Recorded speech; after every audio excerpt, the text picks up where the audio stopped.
ابتدا ہے رب جلیل کے بابرکت نام سے جو دلوں کے بھید خوب جانتا ہے۔ دیکھتی آنکھوں سنتے کانوں صابری میاں کا اسلام پہنچے۔ ناظرین محترم، کیا آپ جانتے ہیں کہ مکہ مکرمہ میں پہلا حج کس نے ادا کیا؟ آج کی اس ویڈیو میں ہم آپ کے ساتھ اسلامی تاریخ سے وہ معلومات شیئر کریں گے جو بہت کم لوگ جانتے ہیں۔ ناظرین محترم، حضرت ابراہیم علیہ السلام کو حکم الہی ہوا کہ مکہ کی طرف جاؤ تو آپ علیہ السلام حضرت ہاجرہ سلام اللہ علیہا اور حضرت اسماعیل علیہ السلام کو لے کر روانہ ہو گئے اور اس مقام پر پہنچے جہاں اب مکہ واقع ہے۔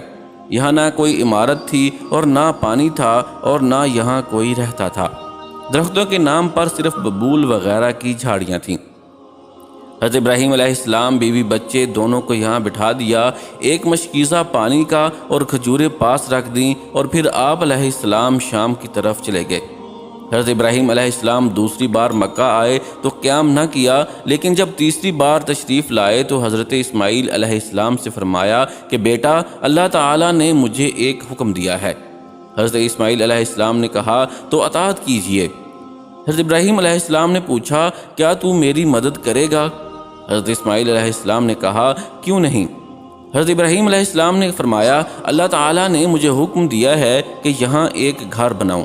گھر کی تعمیر شروع ہوئی۔ حضرت اسماعیل علیہ السلام پتھر لاتے جاتے اور حضرت ابراہیم علیہ السلام بناتے جاتے تھے۔ جب تعمیر ذرا بلند ہو گئی تو حضرت اسماعیل علیہ السلام ایک پتھر اٹھا کر لائے تاکہ حضرت ابراہیم علیہ السلام اس پر کھڑے ہو کر تعمیر کریں۔ یہی مقام ابراہیم ہے۔ دونوں باپ بیٹے دیوار اٹھاتے جاتے تھے اور دعا کرتے جاتے تھے، اے پروردگار، ہم سے قبول فرما، تو سننے اور جاننے والا ہے۔ انہوں نے اس گھر کی تعمیر نہ مٹی سے کی اور چونے سے، بس پتھر پر پتھر رکھتے چلے گئے۔ نہ اس کی چھت بنائی نہ دروازہ۔ بعد میں مختلف ایام میں پھر بیت اللہ کی تعمیر ہوئی۔ قریش نے بھی تعمیر کی اور ان کے بعد بھی ہوئی۔ کہتے ہیں کہ اس وقت حضرت اسماعیل علیہ السلام کی عمر 20 سال تھی۔ حضرت ابراہیم علیہ السلام نے بیت اللہ کے پہلو میں حجر کو حضرت اسماعیل علیہ السلام کی بکریوں کا باڑا بنایا تھا اور ان پر پیلو کی چھت ڈالی تھی۔ پہلے بیت اللہ کی جگہ ایک سرخ ٹیلا تھا۔ اکثر سیلاب ادھر ادھر سے اسے کاٹتا رہتا تھا۔ جب حضرت ابراہیم علیہ السلام تعمیر کعبہ سے فارغ ہو گئے تو حضرت اسماعیل علیہ السلام سے ایک ایسا پتھر لانے کو کہا جو آغاز طواف کے لیے نشانی کے طور پر استعمال ہو سکے۔ یہ پتھر حضرت جبریل ابو قبیس کی پہاڑی سے لائے۔ حضرت ابراہیم علیہ السلام نے اسے اس مقام پر رکھ دیا جہاں وہ اب قائم ہے۔ روایت ہے یہ بہت روشن تھا۔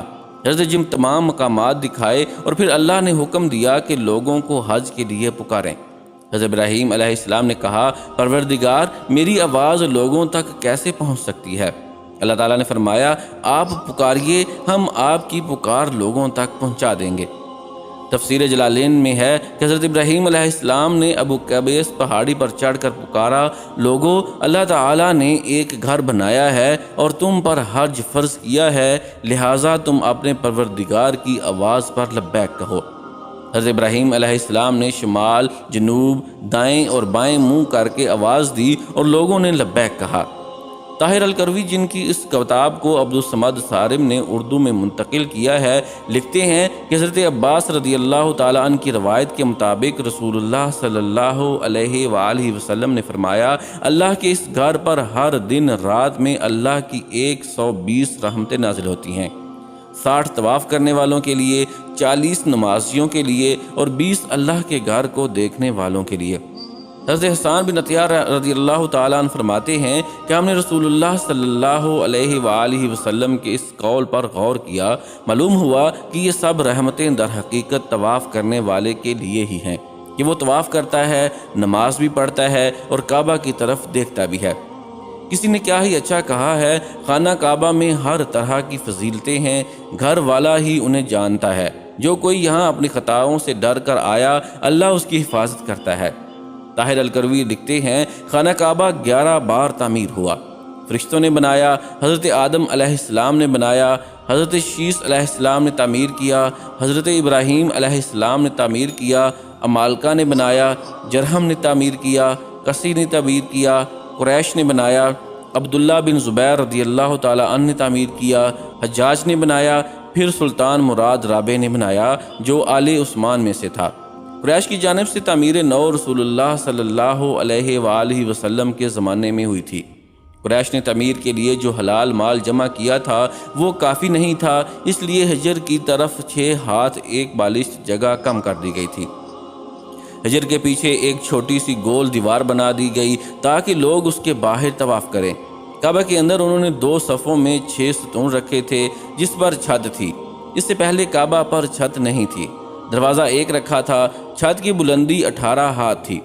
حضرت عبداللہ بن زبیر رضی اللہ تعالیٰ عنہ کی تعمیر بیت اللہ کے بارے میں طاہر الکوی بتاتے ہیں، انہوں نے 3 دن تک استخارہ کرنے کے بعد کعبہ کو بالکل زمین کے برابر کر دیا اور حضرت ابراہیم علیہ السلام کی بنیاد کو بھی کھدوایا تو دیکھا کہ وہ 6 ہاتھ اور ایک بالشت حجر اسماعیل میں داخل ہے، لہٰذا آپ نے انہی بنیادوں پر تعمیر کی۔ ایسا انہوں نے حضرت عائشہ صدیقہ رضی اللہ تعالیٰ عنہ کی ایک حدیث کی بنا پر کیا۔ حضرت زبیر رضی اللہ تعالیٰ نے کعبہ کی بلندی 27 ہاتھ رکھی تاکہ عرض کے مناسب ہو جائے، ایک دروازہ داخلے کے لیے اور ایک باہر جانے کے لیے بنایا۔ دونوں دروازے سطح زمین کے برابر تھے، ہر دروازے کی لمبائی 11 ہاتھ تھی اور 2 پٹ تھے۔ آپ نے کعبہ کے 4 ستون بنائے، آپ کے زمانے میں یہ چاروں ستون چومے جاتے تھے۔ آپ نے رکن شامی کی جانب ایک زینہ اوپر جانے کے لیے بنایا تھا اور اسے سونے سے مزین کیا تھا۔ چھت پر پرنالہ رکھا تھا جو حجر میں گرتا تھا۔ جس دن کعبہ شریف کی تعمیر مکمل ہوئی وہ دن عجیب تھا۔ اس دن بہت سے غلام آزاد کیے گئے اور بہت سی بکریاں ذبح کی گئیں۔ حضرت زبیر رضی اللہ تعالیٰ عنہ ننگے پاؤں نکلے، آپ کے ساتھ بہت سے قریش بھی برہنہ پا تھے، حتیٰ کہ کنم کے مقام پر مسجد عائشہ رضی اللہ تعالیٰ عنہ پہنچے اور عمرہ کا احرام باندھا کہ اللہ نے انہیں ابراہیمی تعمیر پر تعبیر کعبہ کی توفیق عطا کی۔ ابن زبیر رضی اللہ تعالیٰ عنہ کی تعمیر کی وجہ یہ تھی کہ ایک شخص نے محاصرے کے زمانے میں مسجد حرام کے کسی خیمے میں آگ جلائی، خیمے میں آگ لگ گئی جو بڑھتے بڑھتے کعبہ تک پہنچ گئی اور اس نے غلاف کعبہ اور رکن یمانی جلا ڈالا۔ یہ واقعہ 64 ہجری کا ہے۔ 10 سال بعد 74 ہجری میں حجاج نے اس بنا پر کہ ابن زبیر رضی اللہ تعالیٰ نے کعبہ میں اضافہ کیا تھا اور ایک دروازہ مزید بنا دیا تھا، اسے گرا کر قریش کی تعمیر کے مطابق کر دیا۔ طاہر الکروی لکھتے ہیں کہ خانہ کعبہ کی ہر ایک چیز عبداللہ بن زبیر رضی اللہ تعالیٰ عنہ کی بنائی ہوئی ہے، سوائے اس دیوار کے جو حجر میں ہے، وہ حجاج کی بنائی ہوئی ہے۔ اسی طرح مشرقی دروازے کی چوکھٹ اور وہ اندرونی سیڑھی جو کعبہ کی چھت تک جاتی ہے، عثمانی سلطان مراد رابع کے زمانے میں 19 شعبان 1039 ہجری کو صبح 8 بجے مکہ اور اس کے اطراف میں شدید بارش ہوئی۔ بارش سے سیلاب حرم شریف میں داخل ہو گیا اور کعبہ شریف کے دروازے کی چوکھٹ سے بھی بلند ہو گیا۔ دوسرے دن جمعرات کو عصر کے وقت کعبہ کی شامی دیوار دونوں طرف سے گر گئی اور اس کے ساتھ مشرقی دیوار کا کچھ حصہ بھی گر گیا۔ مغربی دیوار بھی دونوں طرف سے چھٹے حصے کے بقدر گر گئی، چھت کا کچھ حصہ بھی گر گیا۔ چنانچہ سلطان مراد نے دوبارہ کعبے کی تعمیر کا حکم دیا۔ 1 سال میں یہ تعمیر مکمل ہوئی اس طرح جس طرح حجاج نے بنوائی تھی۔ سلطان مراد کی تعمیر ہمارے اس دور تک باقی ہے۔